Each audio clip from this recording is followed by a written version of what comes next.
the year 1941, when the doors of the National Gallery of Art in Washington were first opened to the public, a great war was being fought. A war for the preservation of those human values and that culture which are represented by the treasures of the gallery.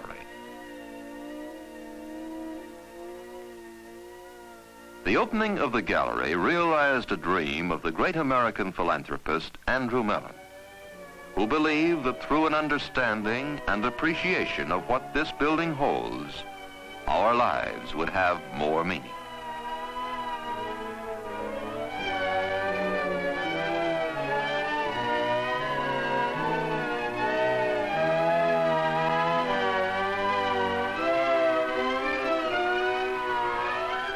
This enrichment of life is being realized by hundreds of thousands of visitors who come annually to share in these treasures, which in times past only princes or millionaires could hope to enjoy. So let us set out on a voyage of discovery to see how each epoch in its own way speaks out to posterity. Salve Regina.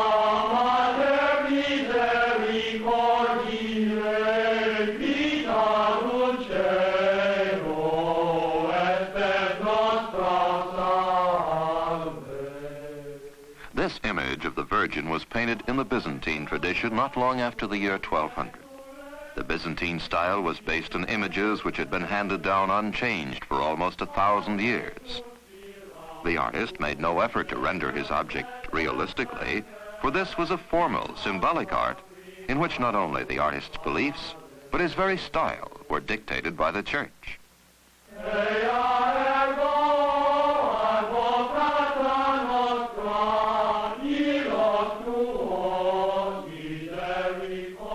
Some crusaders of the Fourth Crusade probably brought this panel from the East to Italy, where the Byzantine tradition was virtually the only style of painting which generations of artists had known and practiced. Then, about 1300, a change took place.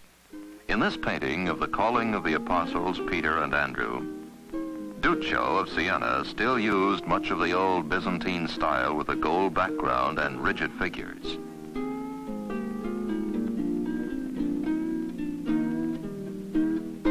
But in details such as the net and the fish, we can see the first attempts to render nature more realistically.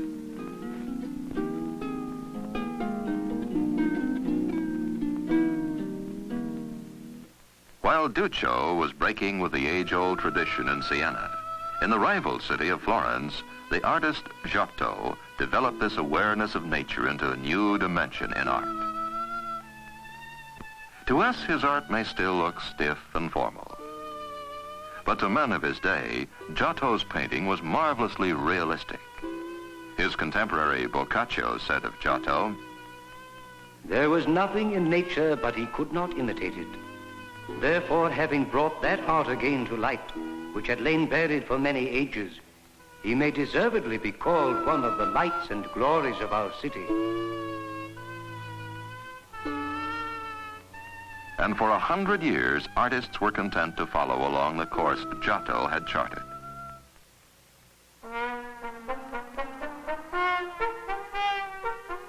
Then came the period of the Renaissance, or rebirth. As if the blinds of the Dark Ages, the period of man's preoccupation with the other world, had been pushed aside, and man rediscovered a world which his senses could appreciate and his mind explore with liberty.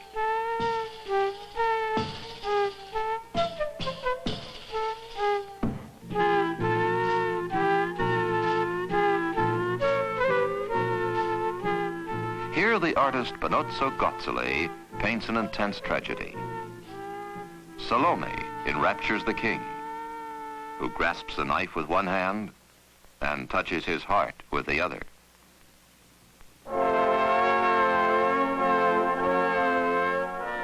Two monks, the painters Fra Angelico and Fra Filippo Lippi, summed up their feelings and faith in this magnificent picture of the adoration of the Magi.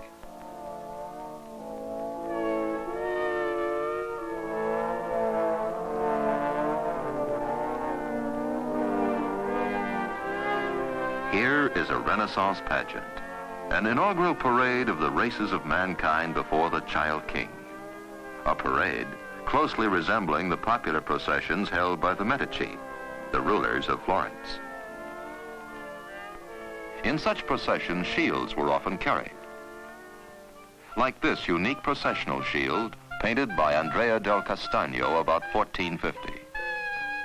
Artists began to study anatomy in order to convey the impression of motion. Castagno's wind-blown David seems to be shouting his triumph to the world. Goliath, conquered by youthful David, in paint and in stone. The creative powers of the early Renaissance affected all the arts. Donatello, in soft-hued Italian marble, set the pace for generations of sculptors to come. The Renaissance was a time of turmoil, in human spirit as well as in politics. Here, molded in fire-hardened clay, an image, a symbol of the 15th century Florence. Its ruler, Lorenzo the Magnificent. How perfectly Andrea Verrocchio reveals his character.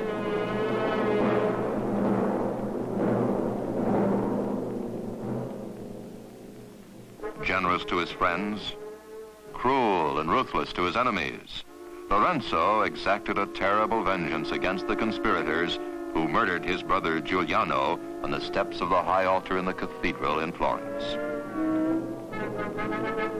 Here is his brother Giuliano, painted after the murder by another Florentine master, Sandro Botticelli.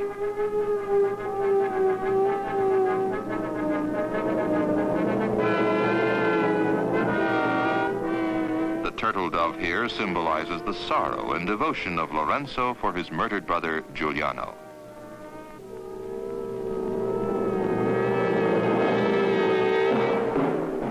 The 15th century was coming to an end.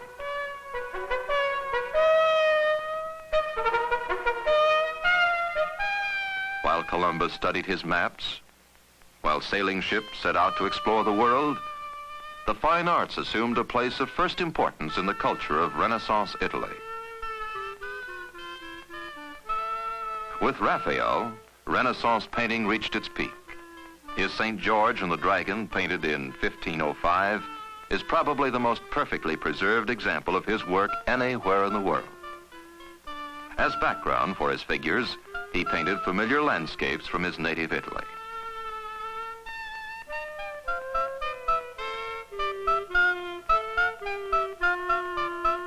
His Madonnas expressed the Christian ideal of the Virgin's motherhood.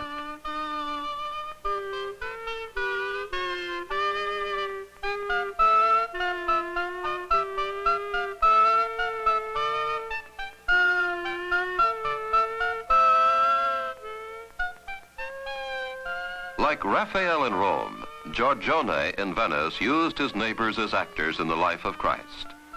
Here, steeped in the golden evening light, which fused the models with the surrounding atmosphere.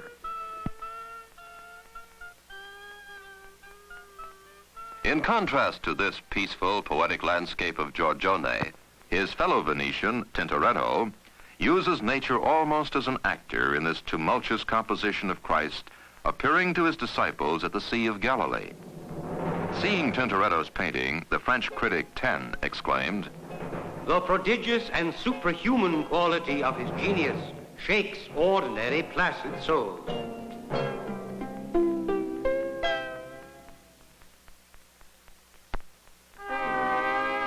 As the 16th century passes into the 17th, the first great prophet of modern art appears, El Greco. El Greco was more than a prophet. He also expressed the spirit of his own time, that ardent and mystical piety which was the answer of the Catholic Church to the Reformation, its defense against the crumbling unity of Christianity.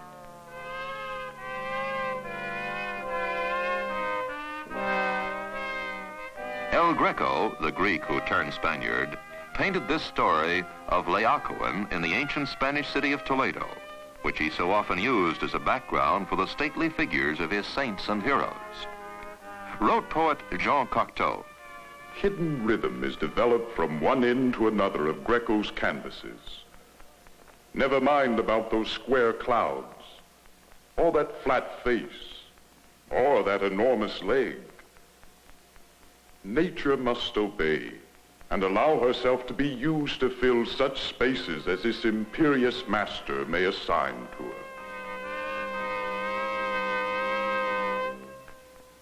But the Renaissance was not confined to the Mediterranean alone. Let us cross the Alps to Northern Europe and turn back in time to the beginning of the 15th century when the brothers Van Eyck initiated the northern style of Renaissance painting. The Annunciation is an example of their art. Jan Van Eyck, with a recently perfected technique of painting in oils, was able to convey hitherto unobtainable effects of realism.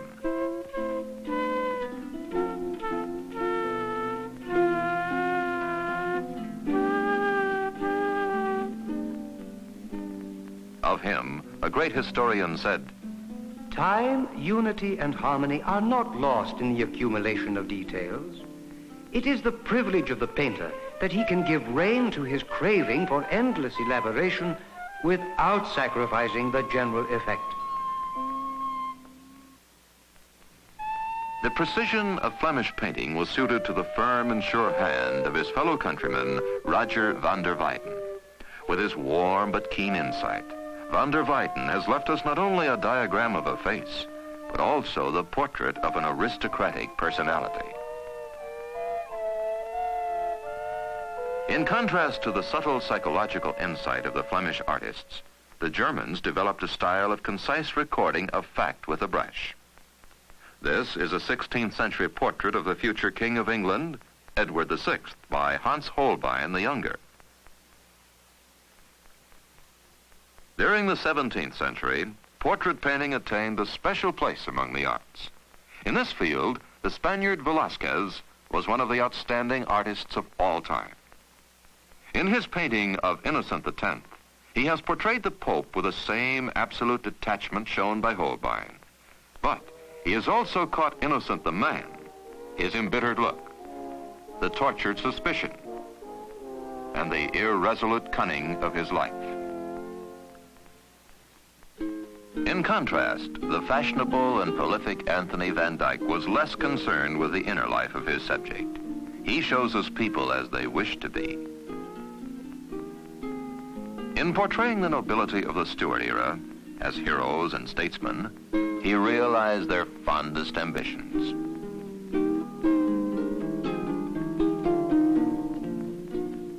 But small, everyday scenes also fascinated the painters of the Low Countries. In this small picture, Vermeer gives a sample of his technical mastery of brush and palette.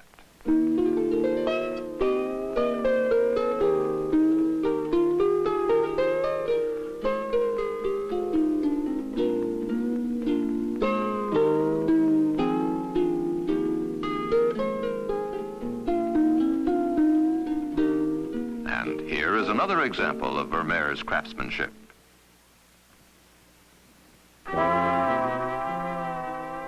It was during this period that a giant appeared, Rembrandt van Rijn, whose self-portrait we see.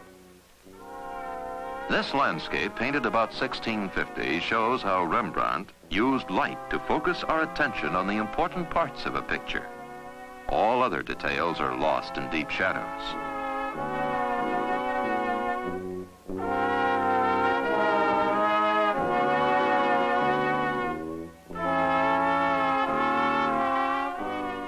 When misfortune overtook Rembrandt, the ruined artist moved to the Jewish quarter, and there, with his Bible, continued to paint with ever-increasing power. Augustus John, writing a sketch about him, concluded, "Thus in gloom and mystery, illuminated solely by the transposed sunlight of his genius, the greatest Dutchman dies. Content we must think that he had neglected nothing."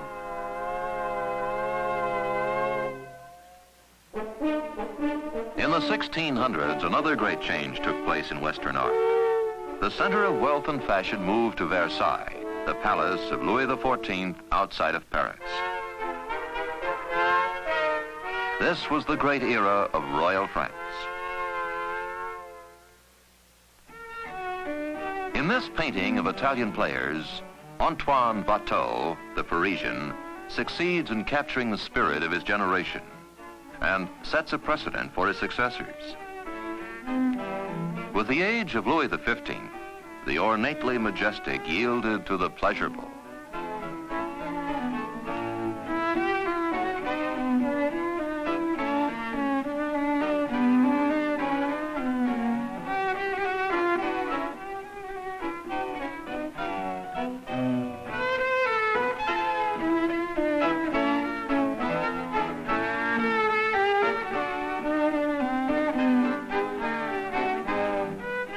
Fragonard's Swing is mirrored the light-hearted world of charming make-believe of the aristocracy.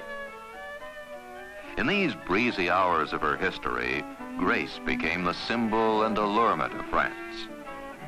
And its genius was Boucher, who painted this Venus.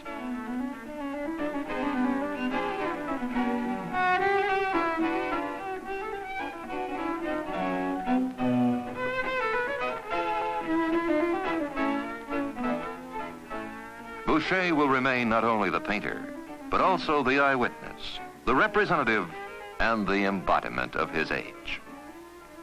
While France flourished, Spain declined in power. At the end of the 18th century, a great Spanish painter appeared, Goya y Lucientes, a master reporter of facts and faces of a crumbling empire. This is an early Goya portrait, a society portrait. With a deft brush, Goya seems to be ridiculing the overdressed lady and her pug dog. There is a note of malice in it, almost like an echo of the rumblings of a social system in collapse.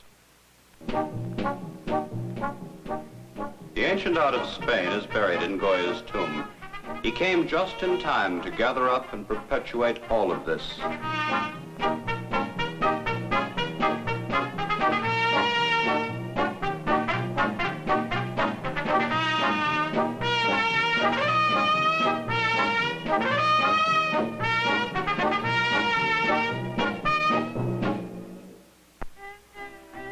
Across the channel, a particularly English type of art flourished in the 18th century.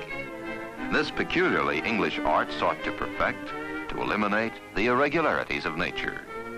Its foremost champions made portrait painting an art of decoration. Often weak in likeness, English portraits harmonize with the graceful pattern of life in the England of George III.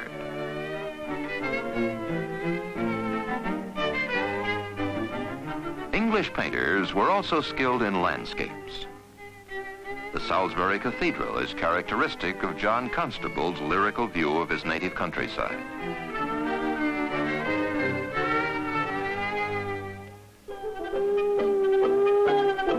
But it was in the powerful seascapes of Turner that a new era in painting was foreshadowed. Seeing this painting exhibited, a critic of his day wrote, Turner paints for posterity and allows for the effect of time as Robin Hood when he shot allowed for the wind.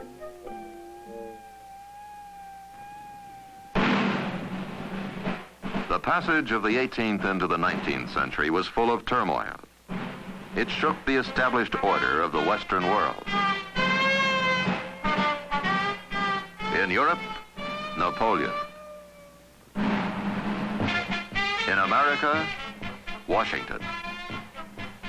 In spite of the revolution, the leaders of the young Republic of America still spoke and thought in English. Almost all American painters, including the creator of this picture, Edward Savage, were strongly influenced by the English style of painting.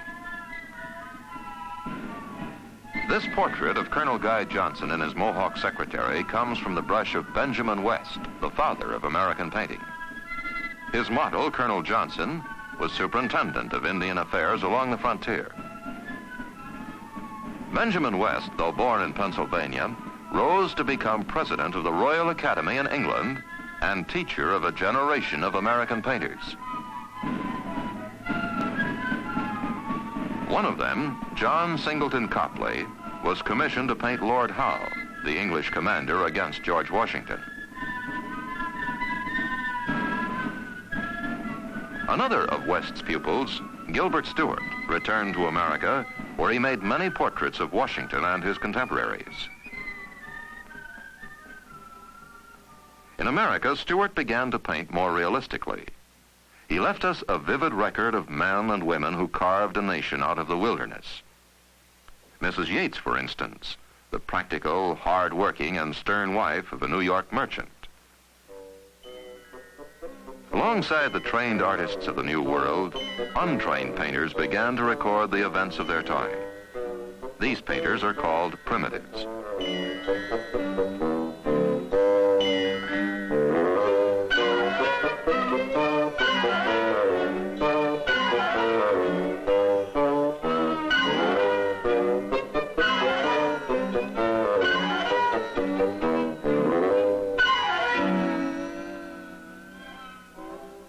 Winslow Homer's Breezing Up is an example of American realism in art as it began to develop independently of its European models around 1850.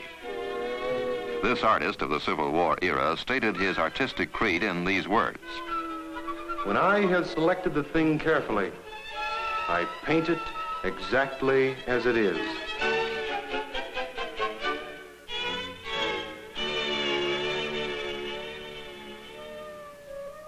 George Inness left in this landscape of the Lackawanna Valley another faithful historic record and realistic work of art. But despite the independent art movement, American painters continued to go across to London and Paris for inspiration. Probably the best known of American painters of Victorian England was Whistler. This painting of a famous Irish beauty was rejected by the regular academicians, but was exhibited in the Salon of Rejected Painters in 1863 in Paris, where Whistler's work shared the jeers and laughter of the public with the canvases of Manet, Cézanne, and other future greats. More adventurous than Whistler, the French painter Édouard Manet used an experimental technique of bold, exciting design in color in his Gare Saint-Lazare. These experiments gave rise to a new type of art known as Impressionism.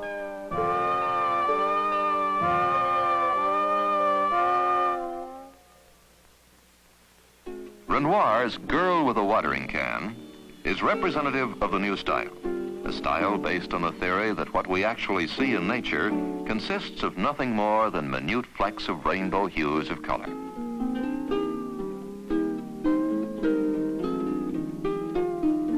The Impressionists duplicated this effect and wove, as it were, a web of brilliantly colored brushstrokes which from a distance fuse in the eye to form an image.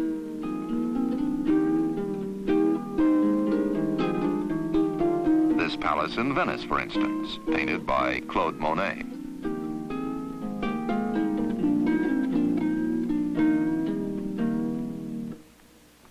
Or his sun-bathed cathedral in Rouen.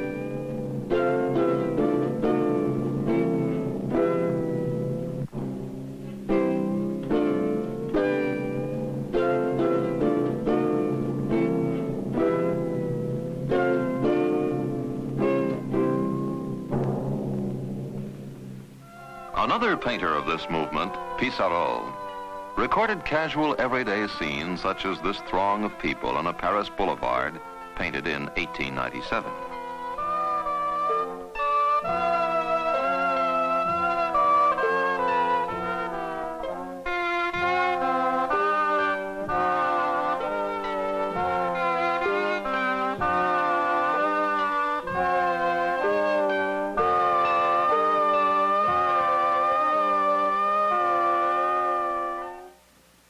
Studies of the ballet are the best-known paintings of Edgar Degas.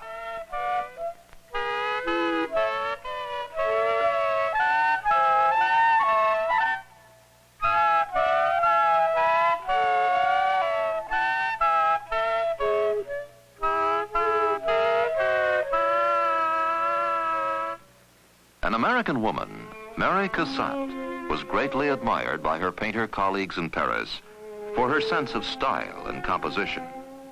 When the Master Degas saw this painting of her Irish maid, he bought it and kept it to the end of his life.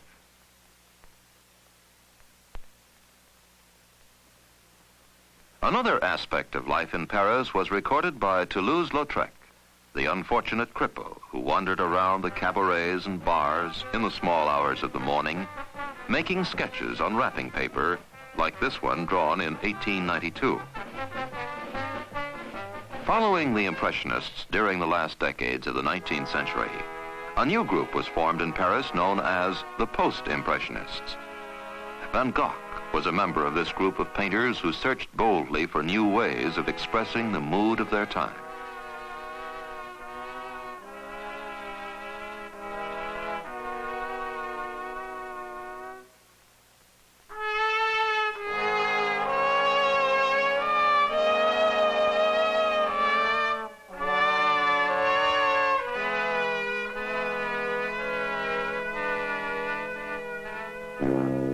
This is Paul Gauguin, another prominent post-impressionist.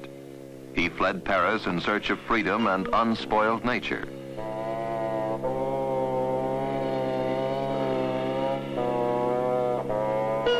In the South Sea Islands, he created a style of flat, decorative painting. Gauguin, Van Gogh, and other post-impressionists herald the originality and bold individuality of the artists of the 20th century.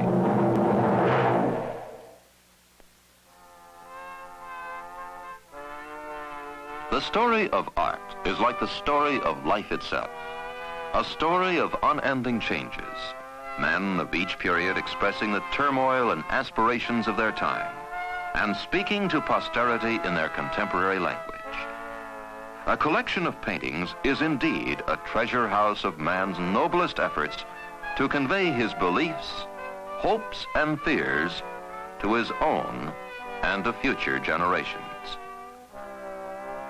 And so, our voyage leads us into the present day, where the story of art continues to be written in paint and stone.